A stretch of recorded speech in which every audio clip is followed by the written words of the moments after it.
everyone. Welcome to 360 HRM, a human resource management solution. In this video, I'm going to talk about employee requisition management and the ease of managing and accessing candidate information in this module. Let's log in.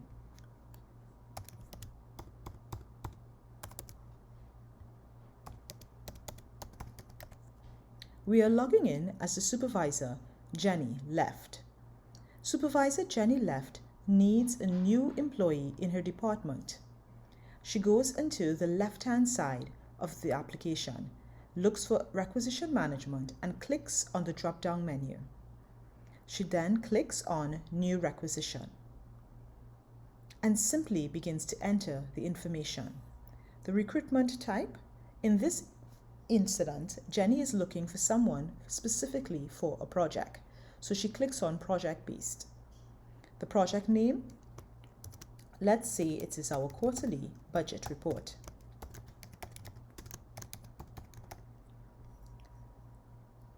The justification for this position is that it's additional work.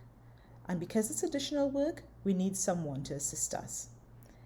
Now we come to vacancies. Jenny can either key in the number of vacancies that she has, or she can use the up and down arrow. In this case, we will use the up arrow. Jenny only needs one position to be filled. Next, she indicates how soon she requires this position to be filled.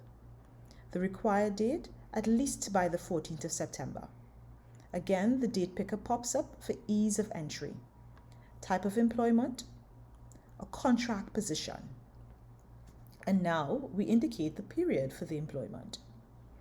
Let's say that we want this person from the 14th of September all the way to the end of October, the 30th of October. This is entered and we apply the date range.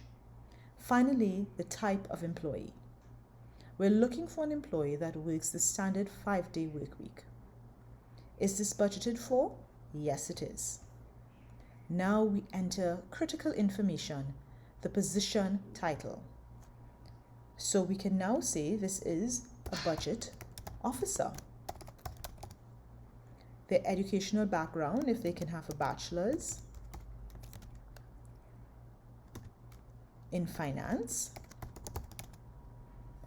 And let's say their pay frequency is fortnightly. The minimum, again, we can use the up or down arrows, or we can simply key in our entry. $5,000 with a maximum of $7,000. We can get even more detailed if we so desire with the skill set details, where we can say strong team skills is something that is required. What is desirable is ability to work on your own. And we can also state the number of years of experience. We can want someone to have as much as 3 years experience or as little as 1 year experience by using our up and down arrows or simply keying in the number. Again, the maximum years of experience, we can probably say 5 years experience. And now very easily, Jenny can request someone for her quarterly budget project by clicking on Request Employee. Again, the dialog box, Good Job, pops up, which tells us that this requisition has just been processed. We close it, and now we move into Jenny's supervisor, who will now be accepting this request. The supervisor will receive this note through email notification. And this is Jenny's supervisor, John Smith.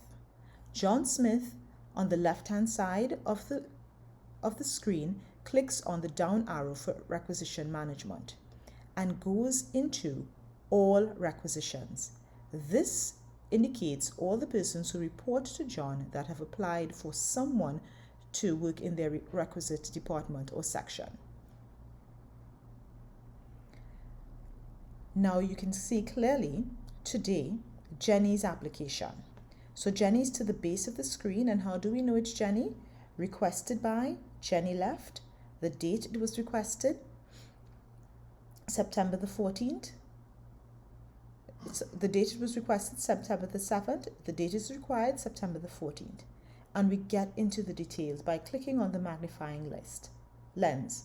It's awaiting a manager's approval. Awaiting manager's approval. So now we can either approve or deny the requisition.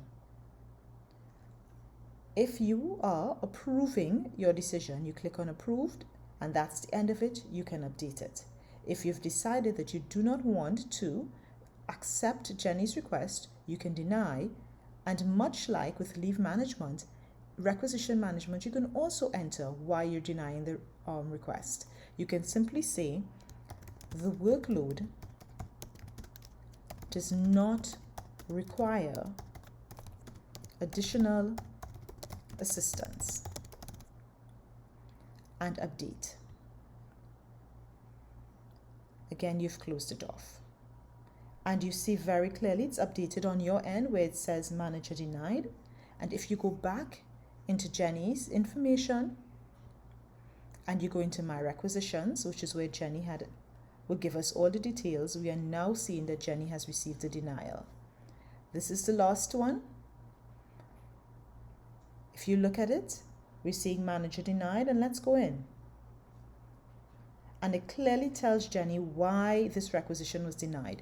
The workload does not require additional assistance.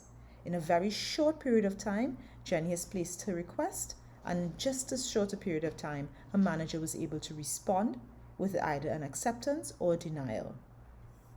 And finally, we look at it from the HR point of view, because HR always has oversight of everything that happens within this application.